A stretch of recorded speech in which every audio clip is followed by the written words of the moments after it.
आपको बेल मिली है, क्या कुछ कहना चाहेंगे?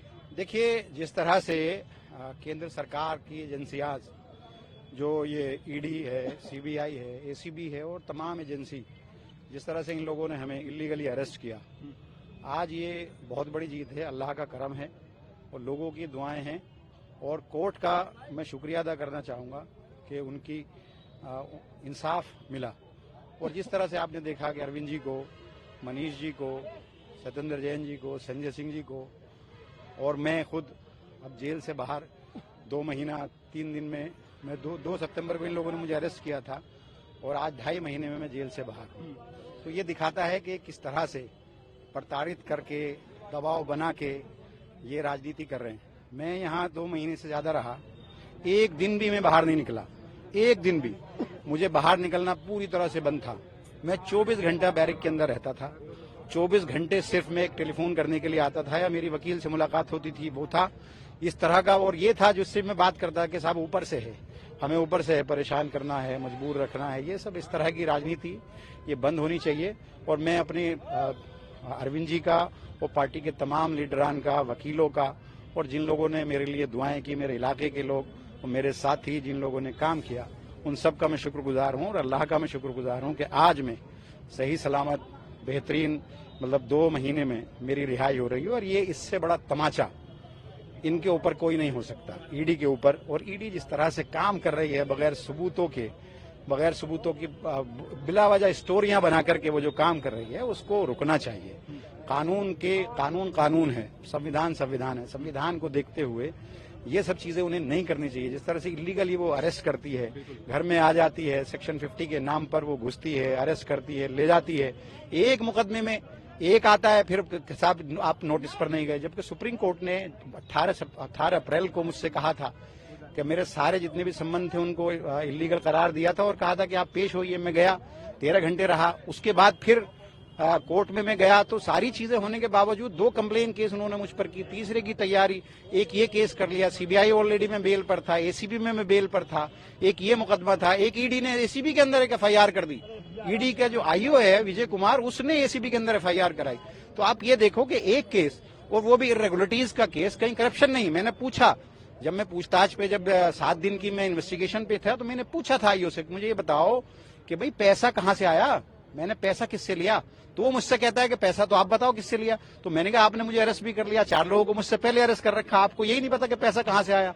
और किसी एक जिस एम्प्लॉय को मैंने रखा या मेरे टाइम में रखा तो मैंने नहीं, रिक्रूटमेंट कमेटी ने रखा, उनको आरोपी इन्होंने नहीं बनाया, सीबीआई ने आरोपी उनको नहीं बनाया, जो रिक्रूटमेंट कमेटी थी उसके जो चेयरमैन थे उसको नहीं बनाया, मेरा कोई रोल कहीं से कहीं तक नहीं था। तो मैंने कहा किसी एक आदमी का स्टेटमेंट है कि उससे पैसा लिया गया, कि साहब नहीं है, तो फिर क्यों अरेस्ट कर रहे हो, क्यों हरेस कर रहे हो, क्यों हरेसमेंट कर रहे हो। पूरी आम आदमी पार्टी को ये लोग तोड़ना चाहते थे।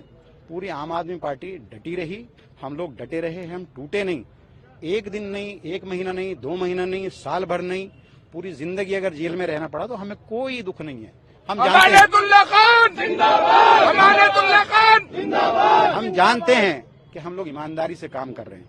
और आज ये इस बात का प्रमाण भी है कि इलीगली किस तरह से आज इनको जो है वो चार्जशीट को संज्ञान तक नहीं लिया गया और आज मुझे बाकायदा रिहाई हुई। लगभग सभी जो लीडर्स थे आम आदमी पार्टी के, जो जेल गए थे, सभी जेल से बाहर हैं। फरवरी में चुनाव होने वाला है, कितना फायदा होगा आम आदमी पार्टी को? देखिए, आम आदमी पार्टी ने जो काम किए हैं सबके सामने, जो लोगों के लिए बिजली फ्री की है, अस्पतालों में काम किए हैं, मोहल्ला क्लिनिक है, सड़कों पर काम किए, सीवर के काम किए। और इतना परेशान होने के बावजूद, इतना प्रताड़ित होने के बावजूद, इतना काम रोकने के बावजूद हम सबने काम किया। मैं जेल में था, मेरी पूरी टीम सड़कों पर रहती थी। ये सारे लोग टीम के, ये सारे लोग सड़कों पर रह करके इन लोगों ने काम किया।